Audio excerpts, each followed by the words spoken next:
মানুষ আকারের সেই ভয়ঙ্কর যে জীবজন্তু যদি হয় তার চেয়েও ভয়ঙ্কর।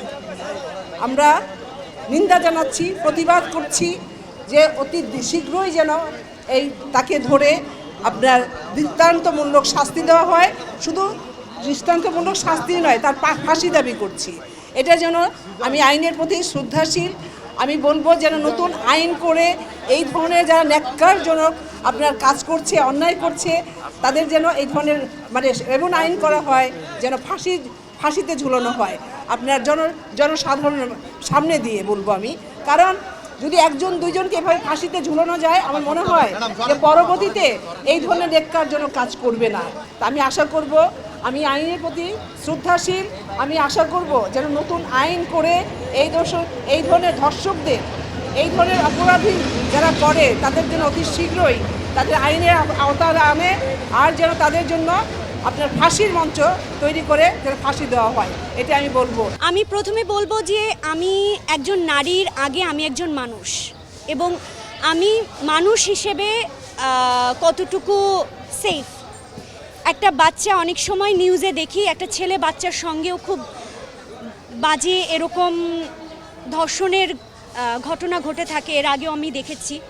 এবার মেয়ে একটা বাচ্চার সঙ্গে এরকমটা জঘন্য এরকম ঘটনা ঘটেছে, এরকম একটা দুটো না, এরকম অহরহ ঘটছে। আসলে সেই জায়গা থেকে বলতে চাই, মানুষ হিসেবে আমার রাষ্ট্রের কাছে দায়বদ্ধতার জায়গাটা হচ্ছে, আমি আমার দেশের সিকিউরিটি কি আমি পাবো না, এবং আমাদের দেশের মানুষের যে পজিটিভিটিটা সেটিকে আমরা এক্সপেক্ট করতে পারি না, আমরা কি চাইতে পারি না, আমরা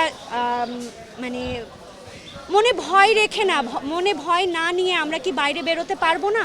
একবার চিন্তা আছে, ছোট্ট একটা মেয়ে, তার ভাসুর অর্থাৎ তার বোনের ভাসুর, তার দুলাভাই রুম থেকে বের করে দিয়েছে, তার মা এবং এই যে শ্বশুর সবাই প্রমাণ যে তারা করেছে। তাহলে কেন এতদিন লাগবে, কেন 180 দিন লাগবে ভাই, 90 দিন কেন লাগবে? আপনারা 5-7 দিনের মধ্যে দেখান বাংলাদেশে।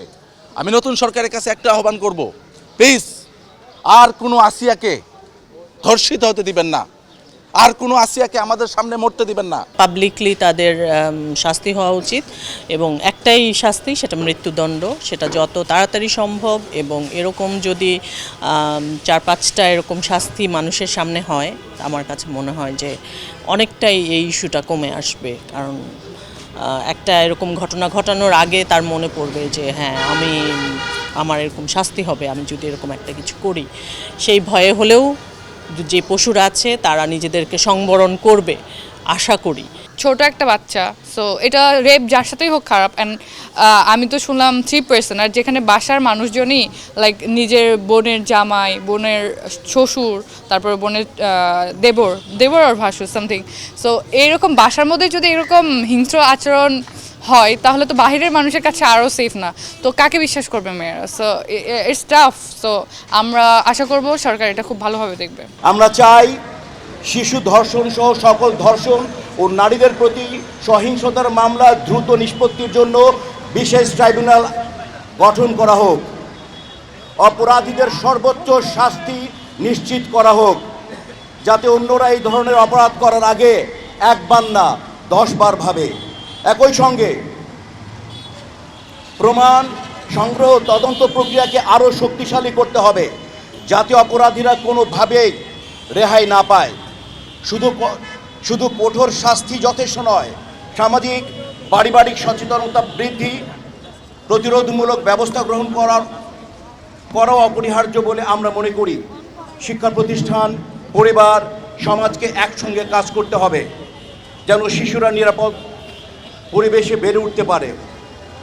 আমরা সরকার, আইন শৃঙ্খলা রক্ষাকারী বাহিনী এবং বিচার বিভাগের কাছে অনুরোধ জানাই, শিশু ধর্ষণের বিরুদ্ধে দ্রুত ও দৃষ্টান্তমূলক বিচার নিশ্চিত করুন।